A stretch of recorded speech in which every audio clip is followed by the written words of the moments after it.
So welcome everybody. This is our first podcast on our series around Beyond L&D. And what inspired this is this whole idea, because I've been in L&D for many, many years. And I feel we were sort of put in a box as L&D teams and people. And it was all about learning. And if you went beyond that, it was all about lifelong learning, self-development. And that got us all really excited. I think we're really in a position now as L&D people to have so much more influence over our organizations and culture in general. You know, we're talking about well-being, mental health, diversity, inclusion, gender. We're talking about the climate even. And so this whole series is about Beyond L&D.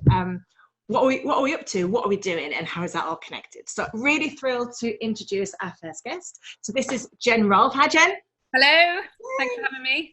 So, who are you? Just tell us about your day job first of all, in terms of your L&D role that you have. L&D life, sure. So I run a business called Practically Positive, and that is named based on the positive psychology background I have. So I have worked in L&D for a long time as a trainer and facilitator. That is what I do as my day job. And when I can, I focus on the positive psychology topics. So links into what you just said, Catherine, in terms of well-being, emotional intelligence, resilience. So I like to work in those topics in real life.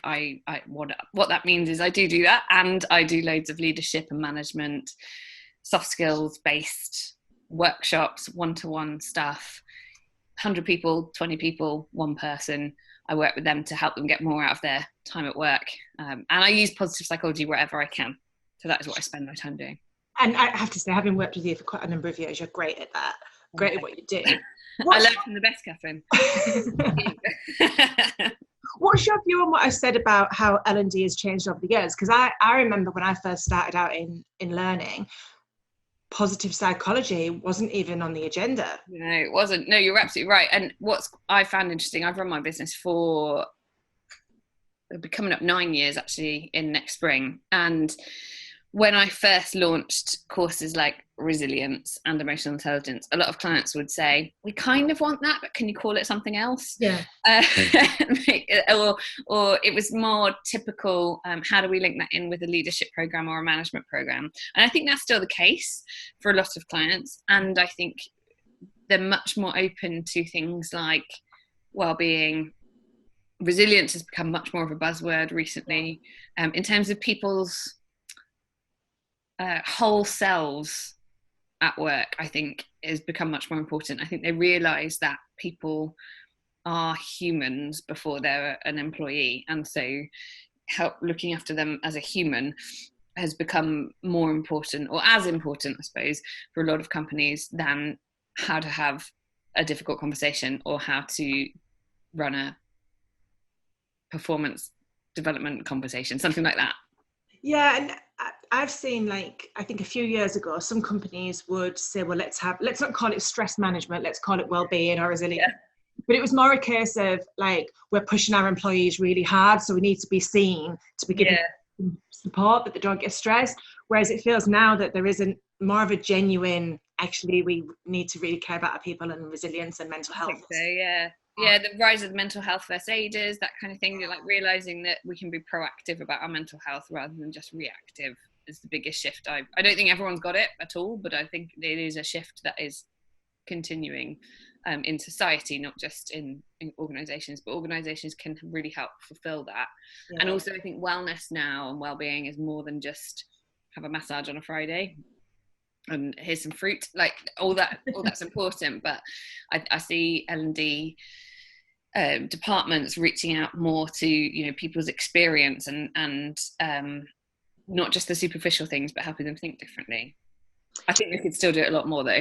Yeah, I find it really interesting how you've got quite a lot of people in the public eye that are being quite transparent. I mean, that what's that thing that came out last week from the NHS? It's an app all about mental well-being, and I'll put it in the link when I remember what it's called, but there's lots of famous people saying, you know, we're in it together and, you know, this is normal. What there aren't as many, what we're not seeing as many business people doing is that it would be great to have some high profile business people. And I know some have, the woman that heads up Virgin Money has been really quite open about some of her mental challenges, and I think more people need to do it in the workplace. I agree, and I think it's like redefinition of the phrase mental health for me as well. And I think it's not. I use the analogy already, and I've written blogs and talked about this before, but I don't think it's just reactive. It's not just when things go wrong. I think we can be, that's positive psychology. We can be more proactive about how our mental well-being, positive habits, resilience. It's not just about when things go wrong. It's about shifting our focus daily. It's like taking vitamins or doing physical exercise. It's exactly the same thing. And so more of that, I think, will make a big difference. Powerful stuff. So I want to talk more about this, but I want to make sure that we've got some time to talk about your other baby. Well, when I say other baby, in addition to what you do from a work baby. yeah. I have a few other businesses, yes. But Not Just a Princess is a really exciting space that you've moved into in the last, 2 years, is it? Well, officially just a year today, in fact. Really? Happy birthday. Yeah, a year from our official launch, although I would say probably the idea's been around for a couple of years, and we did a soft launch probably about a year and a half ago, but our official launch event was exactly a year ago today. Amazing. Oh, fantastic. So for anyone that hasn't heard about Not Just a Princess, what's the concept? What's the idea? What is it? So it is a method to change the balance of what young girls see in society. Simply, where it came about was I have a daughter, and we got bought a lot of things that were very pink and very fairy and princess based, and I quite like that. I'm not ashamed to say I like a bit of pink too. I'm not against that. But it had me wondering why the merchandise for youngsters, I then looked at clothing, the psychology element to that, but why the merchandise initially wasn't more diverse in terms of what was showed to them. It's very princess and fairy based. You get the occasional mermaid or unicorn, which don't even exist, and yet you look at boys' stuff and you've got spacemen and you've got sports people. And so I realised that in my job in the L&D world, I see loads of really accomplished women doing lots of different things, and yet my daughter doesn't see that, or in the things that she's bought in society, nursery, her friends and so on. And then I started looking at clothing and realised that actually there's quite a deep psychological issue going on there as far as I'm concerned, in that clothing, when you look at the wording on clothing for girls and boys, it's really quite different. It's changing, and people will know, they will have seen lots of news articles about this. You get a lot of wording on little girls, babies and kids, little girls' clothes that say things like perfect or sweet. It's very looks oriented, and it's very passive a lot of the time. Things like smile, it says. And whereas you then look at the boys' clothes, and these are often labelled girls and boys. Yeah. The boys' clothes say things like awesome, or boys will be boys, or cool, like daddy. And when you think of the psychology of what we're really saying to girls and boys there, I just question why we're even saying something different, first of all. But when you look at then the what you see in, and I've seen this, I'm sure you have, Catherine, in terms of female leaders, their confidence levels are different. There's the famous study at I think it was Microsoft, about applying for jobs and how many elements of a job that women will need to feel that they match before they'll apply versus men. Men, it's about 60%. Women, it's 100%. They'll only apply if they feel they can do everything. And you think there's got to be a link there. Girls are learning stuff about their own psyches from clothing, from the toy industry, from the advertising industry. So that's the background to it. What I've created is a business where we source and share lots of women's career stories. So we have a series, I think we've got about 30 odd on there now, of women sharing what they do and how they got into it. And we've picked careers that are typically male dominated. So firefighters, women in construction, coders, scientists, all that kind of thing. We've got an army officer on there, we've got a pilot, so all of those kind of things to say, look, women are doing this and here they are. And we've also launched a line of organic clothes, t-shirts specifically, that say Little Princess. Princess is crossed out, and we have a variety of different careers, so you can inspire your kids to do something perhaps a little different. So we've got coder, we've got scientist, we have pilot, engineer. Yeah. That's my niece. engineer. I should remember the others. They're sitting around me currently. We've got architects, and we are looking to also collaborate. We've just heard that Taylor Wimpey are very keen to do a little builder one with us. So they're going to hopefully sponsor that. So coming soon. Don't know if it'll be before Christmas, but we're working on it. Okay, offline we need to speak about this because I've got a few ideas actually. Okay. But it's really interesting, isn't it? And looking at some of the, as you and I both get involved in like women in leadership events and programs, I find it disappointing when that training is around, okay, how do we give you the skills that men have? So how do we train you up to be a better negotiator, influencer, more assertive and confident? It's like, no, it's not about making women into men. It's about how do we, and it also isn't about necessarily embracing traditional female characteristics. It's just about who are you and how do we develop you to be a better version of you. Yeah, I would agree. I mean, that's also the reason behind the name of the company, not just a princess. If you want to be a princess, you crack on. Just don't let that limit you. So what I feel is out there at the moment is very limiting girls' choices based on their gender, and it shouldn't. And you know, you can be all those lovely feminine things as well as realizing that intelligence or physical ability is also celebrated in women as well, rather than, oh, well, only men do that. That's not a career for men. And there is a lot of research out there that is showing that girls shift that viewpoint around the age of 6 already. They start to think that boys are stronger than them, and that they're braver, and that, you know, and it's not fair on boys either. I think that's important to say. Right, yeah.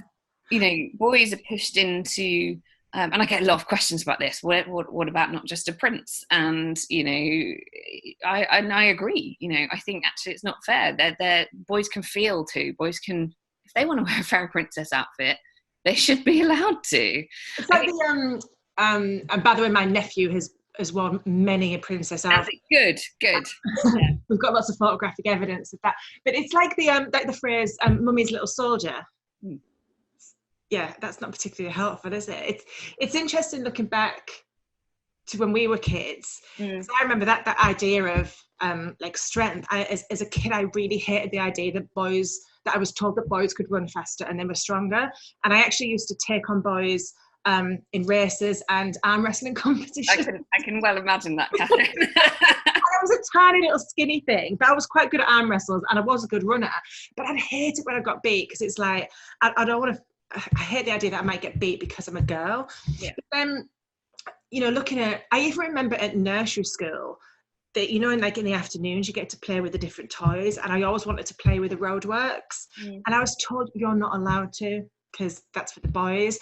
When I was in secondary school, I remember asking one of our teachers if he'd coach us as a football team of girls. No, sorry, I can't do that because you're girls, football. And it's like, now that just sounds so crazy. Yeah. But even my own mother, I remember when I announced that I was leaving home, I was going off to the bright lights of Nottingham and, you know, promotion and all of that. And she was really upset. And she said, but Catherine, I always thought you'd just move like to the next street and have a few kids. And I was like, what gave you that idea? You know, at 7, I was writing essays about my future and that I was going to be somebody very famous indeed.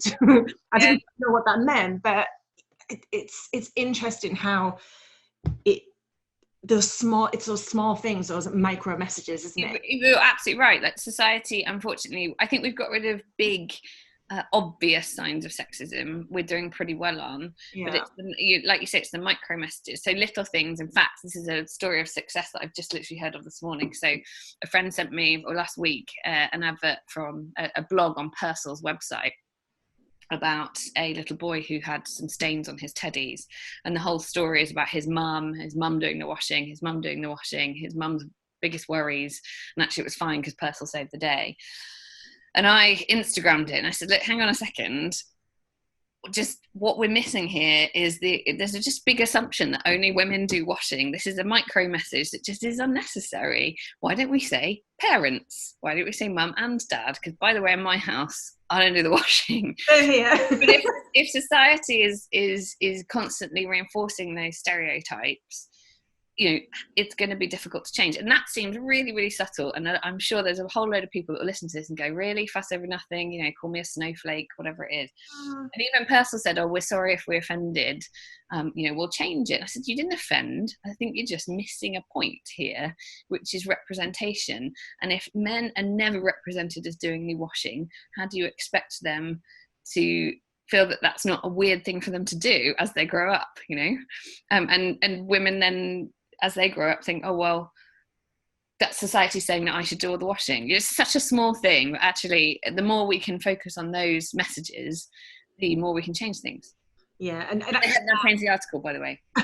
Good. Parents. That's brilliant. Yeah. It's the same in our house. John does the washing, he does the dishwasher, he does the cooking. Yeah.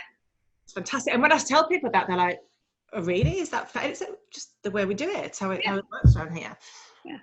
So I talked about me being a kid. What were you like as a kid, Jen? And any connections between the person you are now and what you're doing? And there's definitely a connection in the psychology, for sure. I'm a middle child.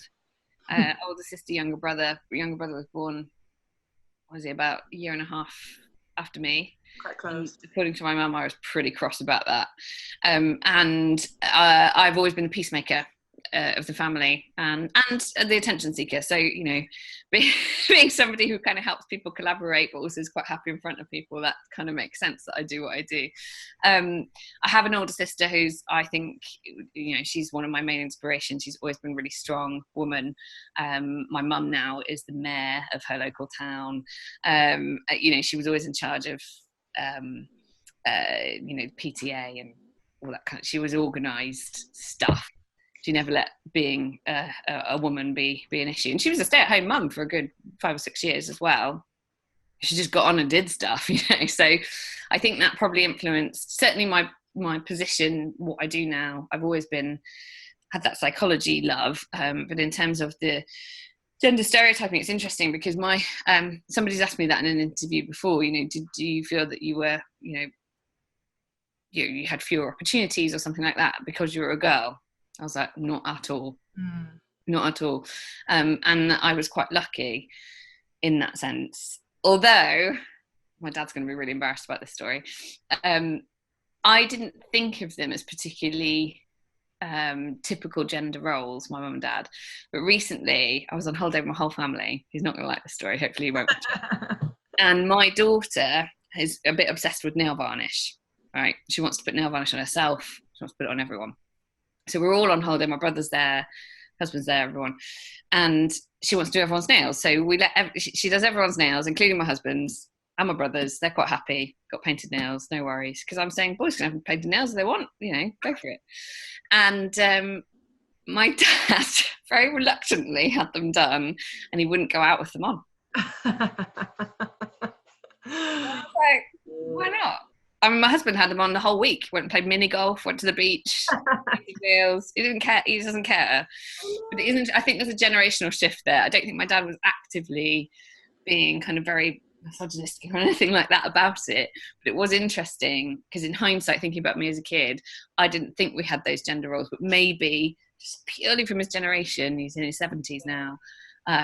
There was a little bit of that he's not even aware of. Do you know what I mean? Yeah, definitely. And of course, you're a mum, and what anyone watching this can't see because I can't see. No, there's another one coming. It's a broad question, really, but looking forward into the future for your new baby and your daughter, what are your hopes and your ideas of how things can be different and better for them? It's a big question. I'll try not to get emotional. I'm pregnant. There's hormones. I think, and I know that it's a girl as well, which is very exciting. Although I'll talk about, because I think it's curious, having a boy in this society is challenging as well. Yeah, I'd love to know about that. My hopes for them is that they just won't have limits based on their gender. I just don't think they're necessary. That is it, actually. There's no anti-male message in anything we're doing. Women, I hope that she grows up thinking she can do whatever she wants. She said to me the other day, true story, she was wishing on a dandelion to make a wish. She said, I wish to be a princess. And my heart did drop a little bit. And I kind of went, anything else? And she went, and a builder, mummy.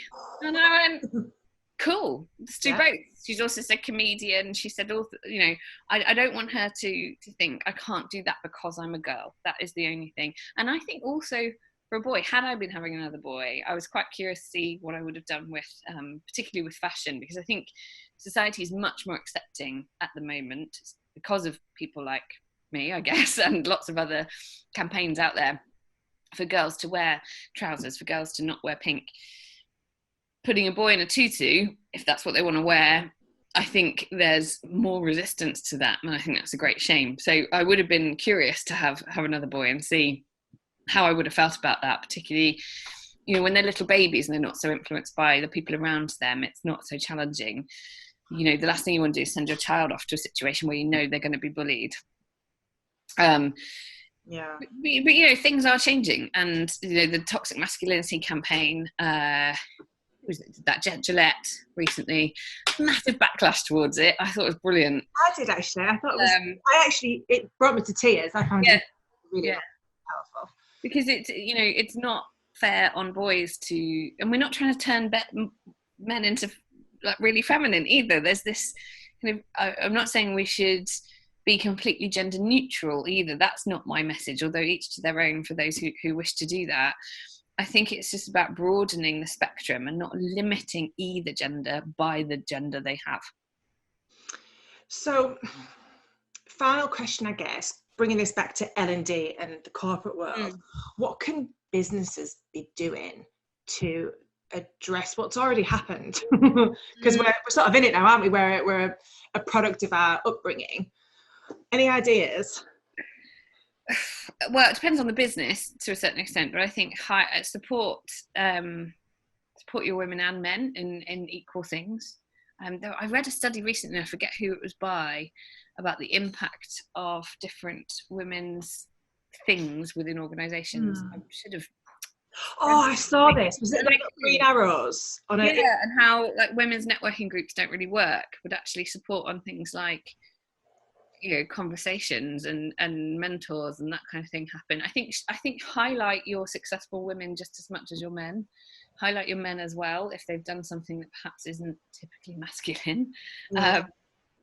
I think outreach stuff, we did the Festival of the Girl a couple of weeks ago, which we had loads of businesses involved with. So it was a one-day event in London to correspond with the International Day of the Girl for girls roughly age 8 to 12. We had loads of professional women there. We had women from the army, we had architects, we had mathematicians, we had people with lightsabers. We had girls coming along who got to see that these women exist. So businesses can really do that. And I think also businesses can help their staff staff is the wrong word, but their employees understand the things that are micro messages that are unhelpful. So, unconscious bias training, there's loads of that. I think it's important. I think it's really those micro messages. I run a talk on Not Just a Princess where I talk about little things like the phrase man up or throw like a girl, and getting people ready to call that out when they see it and not to be embarrassed about it. In fact, I was talking about this in a course yesterday and had somebody who was an expat living in this country, and she said, people still say things like to her like, your English is so good. And she said, that to me is a micro message. It's a reminder that I'm not from here. And she said, it's just unnecessary. It was a really good example. So it's not just about gender, but I think helping people bring attention and awareness to the unconscious biases that we all have naturally to help us be more inclusive to whoever, but also really just to highlight the success of things that are outside the conventional, to help people know that they're there. And so when youngsters come into the workplace, they can go, oh yeah, there's women doing that, there's people of colour doing that, there's LGBT people doing that. I can do whatever I want to do. I'm not going to be limited by a label that somebody's stuck on me. And I think calling it out, it's about calling ourselves out as well. Totally. I realised just recently, this is terrible confession, we've got 3 cats, 2 girls and a boy, and I've noticed that I speak to the boy differently than I do the girls. It's like, so I'll say to one of the girls is meowing for their phone. I'm like, oh, you're such a patient young lady. And then Kenny, our boy, I'm like, oh, Kenny, you're such a big boy. Yeah. I'm like, what am I doing? No, what am I doing to my cats? You're so right, because I completely empathise with that. I've got a nephew who's 1, and I have to consciously call him sweetheart as much as I call my daughter that, and call them both buddy. Little pet names. It's hard, pet names that we have for humans as well as actual pets. It's quite ingrained in us. I don't think we should beat ourselves up about it either. We're not going to change overnight, but if we can, but it's good to be aware, isn't it, and just conscious. Until a year ago, I said fireman automatically all the time. Now I correct people. Firefighter. I'm stuck on fisherman, fish catcher, fish. So if anyone's out there listening and knows what the more neutral word for fisherman is as a role that doesn't have man in it. Fisher? Oh, no. Yeah. I'd like to know. So there's my call to action. Okay, there's a call to action. Find me the word. Because firefighter works, police officer works, fisherman. Fisher. So there's the call to action. So it's random, yeah. Let us know your ideas, but also let us know your thoughts and comments about our podcast and the topic of today. If you've got something that you're passionate about that you want to come along and tell us all about as well, then do get in touch. But in the blurb that supports this podcast, we'll put some links to Not Just a Princess, that infographic that you mentioned that I've seen as well. We'll try and track that down. And of course, what is the word for a fisherman, fisherwoman? That's gender friendly. If we can put a link into a Festival of the Girl as well, that would be brilliant. Oh, definitely. Are you going to do it next year as well? Yes. So we're already planning to do the International Day of the Girl actually falls on a Sunday this year. Next year, sorry. So we're really hopeful that we can do it again. So look out for info. And I should say, because I have just remembered, Catherine, if you look on the Not Just a Princess website and wonder why on earth I'm called Jennifer Toll, it's because I'm using my married name on that versus Rolfe, which is my maiden name. It was a slightly unnecessary decision in hindsight, but there you go. Don't be confused. It's still me. Jen. Well, thank you so much for your time. Thanks for having me. Interesting, and it's been inspiring, and it's great to do a bit of soul searching as well around where am I getting this right, where am I getting this wrong, because we all do, and I think we could all do better. Best of luck with your continuing success. Check out the website, everyone, because you'll see that Jen and the team have got some quite funky awards as well because of the great work that you're doing. So let's keep talking. Thank you for your time. Thanks, Catherine.